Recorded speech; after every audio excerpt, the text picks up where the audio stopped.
दो तस्वीरें एक साथ आपके सामने, जहां सदन के अंदर और बाहर हर तरफ सरकार के खिलाफ नारेबाजी और बिहार विधानसभा के अंदर काफी देर तक इसी तरह से हंगामा होता रहा। वहीं बाहर लेफ्ट और बीजेपी नेताओं का ये प्रदर्शन, हाथों में तख्तियां लेते हुए मुआवजे की मांग, और इस बीच पूरे मामले की न्यायिक जांच की मांग बार बार करी जा रही है। आपको बता दें, लगातार इस पूरे मामले पर बयानबाजी भी हो रही है। सुनाते हैं आपको बीजेपी कांग्रेस का वो बयान जिसमें सरकार के ऊपर खड़े किए गए सवाल।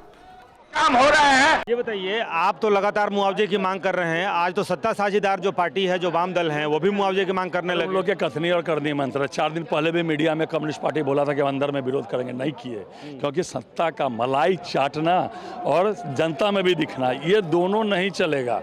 सर्वसम्मत से शराबबंदी कानून पास हुआ था और उसमें गजट में 42 नंबर पे था कि आपको जो है, जो जहरीली शराब से मौत होगी उसको आपको जो है मुआवजा 4 लाख का देना। गोपालगंज में आप दिए भी, आप पिक एंड चूज करिएगा, आप घमंड में जो है ऐसे मत वाले हो जाइएगा।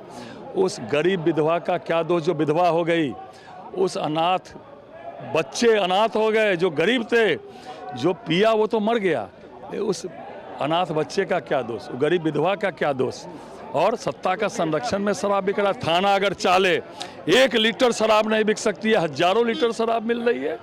ये कथनी और करनी में ये अंतर नहीं चलेगा। क्या आप मांग कर रहे हैं कांग्रेस के रूप में?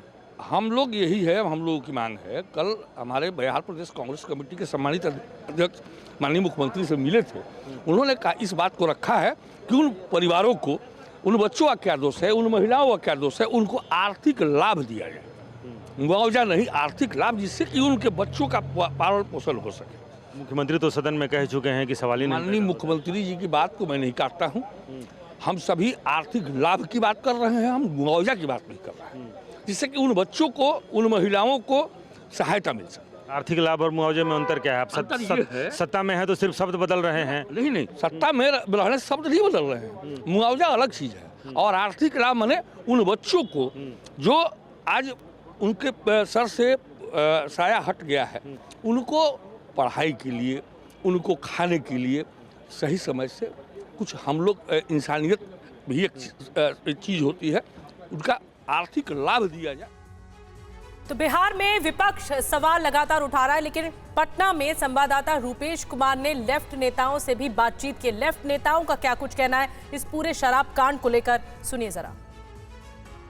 ये बताइए, आप सरकार में साझेदार हैं, सरकार आपके समर्थन पे चल रही है, विपक्ष कह रहा है कि मुआवजा मिलना चाहिए, सरकार कह रही है कि हम किसी भी कीमत पर मुआवजा नहीं देंगे। पहले तो मैं सरकार में साझेदार नहीं हूँ, सरकार का समर्थन कर रहे हैं। आपके सहयोग से सरकार चल रही है? बिल्कुल, मेरे समर्थन से ये सरकार चल रही है, हम साझेदार नहीं हैं। जहाँ तक रहा सारण जिले में जहरीली शराब कांड से जो मौत हुई है, हम शुरू से ही लाल झंडे के लोग सड़क से सदन तक इस सवाल को उठाते रहे कि उनको मुआवजा और पुनर्वास की सरकार व्यवस्था करे। हम सरकार को कन्विंस कर रहे हैं, सरकार से लड़ भी रहे हैं। सरकार के या जो कुछ पॉलिटिकल लोग हैं और पुलिस है, इनके साथ जो धंधेबाज है, इनका जो साठगांठ है, इसी की जांच की मांग हम लोग कर रहे हैं कि आखिर इतने बड़ा जो कांड हो रहे हैं, लगातार जो शराब बिक रहे हैं, और इस बिकने के बावजूद भी, रुकने के बाद भी, शराबबंदी के बावजूद भी ये सब कांड हो रहा है, इसकी गहराई से जांच होनी चाहिए। असली जो कर मुआवजा भी मिलना चाहिए। ये असल बात यह है कि 100 से ज्यादा लोग सारण में मर चुके हैं, तो जहरीली शराब के जो सौदागर हैं उनके खिलाफ कार्रवाई की मांग हम लोग कर रहे हैं। और दूसरी बात है कि जो जहर पिया है वो तो मर गया, लेकिन उनके जो बच्चे हैं, छोटे छोटे बच्चे हैं, उनके पुनर्वास के लिए, उनके पढ़ाई के लिए, उनके कैसे मुआवजा मिलेगा? सरकार तो सदन में कह चुके हैं कि किसी भी कीमत पर मुआवजा नहीं देंगे। मेरी बात को सुनिए, किसी भी सरकार की ये जवाबदेही बनती है कि जो पीड़ित परिवार अगर कोई देखने वाला नहीं है, अब कोई 6 महीने की बच्चा है तो उसको पुनर्वासित करना सरकार का काम है।